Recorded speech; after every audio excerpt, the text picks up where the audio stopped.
வணக்கம் அண்ணே, ஆரம்பிக்கலாமா? சினிமா ஸ்டார் விஜய் இருக்காரு, அவர் நம்ம ஏரியாவில இருக்காரு, சாலி கிராமத்துல. அந்த வீட்டு கதவை இது வரைக்கும் நீங்க யாருமே திறந்து பார்த்துக்க மாட்டீங்க. எப்போதுமே மூடி இருக்கும் ஒரு பெரிய கேட்.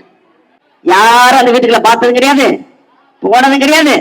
அந்த வீட்டுல என்னைக்காவது ஒரு நல்லது கிட்ட ஒரு பட்டணம் கொடுத்தானுங்க, ஒரு பொதுமக்கள் வரிசையில் நின்று சாப்பிட்டாங்கிற சரித்திரமும் கிடையாது. நல்லா நாக்கப்படுங்கிற மாதிரி கேளுங்க. நீங்க எவ்வளவு சொன்னாலும் அவங்க கொடுக்கவே மாட்டாங்க. ஏன்னா அவங்க சாலிகிராமம் வீடு காலி பண்ணி போய் ரொம்ப வருஷம் ஆச்சு. என்ன பங்கு மாட்டிக்கிட்ட பங்கு. ஈஸியார் நீலாங்கரை வீட்டுல தான் இப்ப இருக்காரு. அது தளபதி சின்ன வயசுல பிறந்து வளர்ந்த வீடு. ஆளே இல்லாம நீங்க பூட்டின வீட்டுல எவ்வளவு நேரம் வேடிக்கை பார்த்தாலும் அது திறக்காது. எனக்குன்னே வருவீங்களாடா? ஏன்ட்ட சரசம் பண்றக்கே ஓட்டாப்பே உங்களை பெற்றுறாங்களா?